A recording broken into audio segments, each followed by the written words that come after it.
ವೀಕ್ಷಕರಿಗೆ ವಿಶೇಷ ಕ್ರಮಕ್ಕೆ ಈ ಒಂದು ವಿಡಿಯೋದಲ್ಲಿ ನವರಾತ್ರಿಯ ಶುಭ ಮುಹೂರ್ತಗಳನ್ನು ತಿಳಿಸಿಕೊಡ್ತೇವೆ. ದೀಪಸ್ಥಾಪನೆಗೆ ಆಗಿರಬಹುದು ಅಥವಾ ಕಳಶ ಸ್ಥಾಪನೆಗೆ ಆಗಿರಬಹುದು.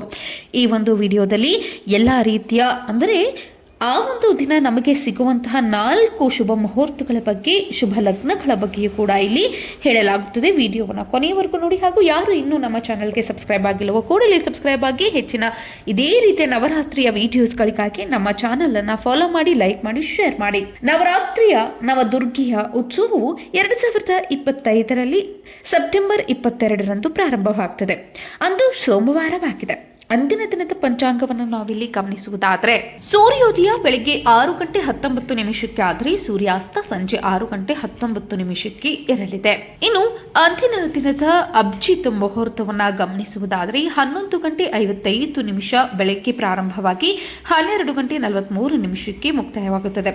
ಆ ದಿನ ಯಾವುದೇ ರೀತಿಯ ಅಮೃತ ಕಾಲ ಇರುವುದಿಲ್ಲ. ಆದರೆ ನಮಗೆ ಬ್ರಹ್ಮ ಮುಹೂರ್ತ ಸಿಗಲಿದೆ. ಅದು ಬೆಳಗ್ಗೆ 4:43 5:31 ವರೆಗೆ ಇರಲಿದೆ.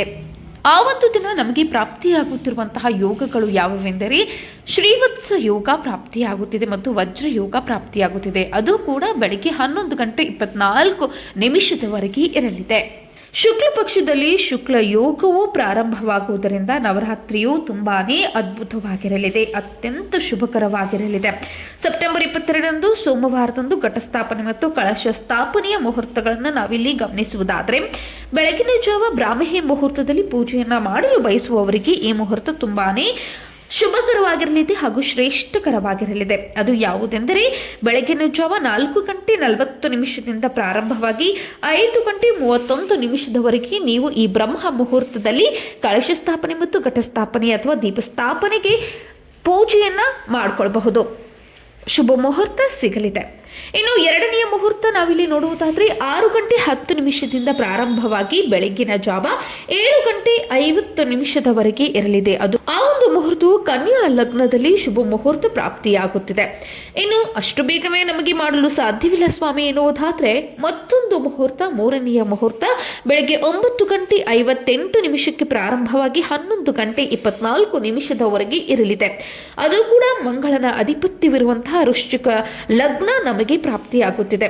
ಆ ಸಮಯದಲ್ಲಿಯೂ ಕೂಡ ಮಾಡುವಂತಹ ಘಟಸ್ಥಾಪನೆ ಅಥವಾ ಈ ಒಂದು ದೀಪ ಸ್ಥಾಪನೆಯಾಗಿರಬಹುದು, ಕಳಶ ಸ್ಥಾಪನೆಯಾಗಿರುವುದು ಕೂಡ ಸಕಲ ಸಂಪತ್ತು, ಆರೋಗ್ಯ, ಐಶ್ವರ್ಯ, ನೆಮ್ಮದಿಯ ಜೀವನವನ್ನ ತಾಯಿ ಜಗನ್ಮಾತೆ ದುರ್ಗಿಯು ದಯಪಾಲಿಸುತ್ತಾಳೆ. ಈ ಒಂದು ಮುಹೂರ್ತದಲ್ಲಿಯೂ ಕೂಡ ನಮಗೆ ಪೂಜೆಯನ್ನ ಮಾಡಲು ಆಗುವುದಿಲ್ಲ ಎನ್ನುವುದಾದರೆ ಮತ್ತೊಂದು ಮುಹೂರ್ತ ನಮಗೆ ಸಿಗಲಿದೆ. ಅದು ಯಾವುದೆಂದರೆ 12:10 ಮಧ್ಯಾಹ್ನ 1:40 ವರೆಗೆ ಇರಲಿದೆ.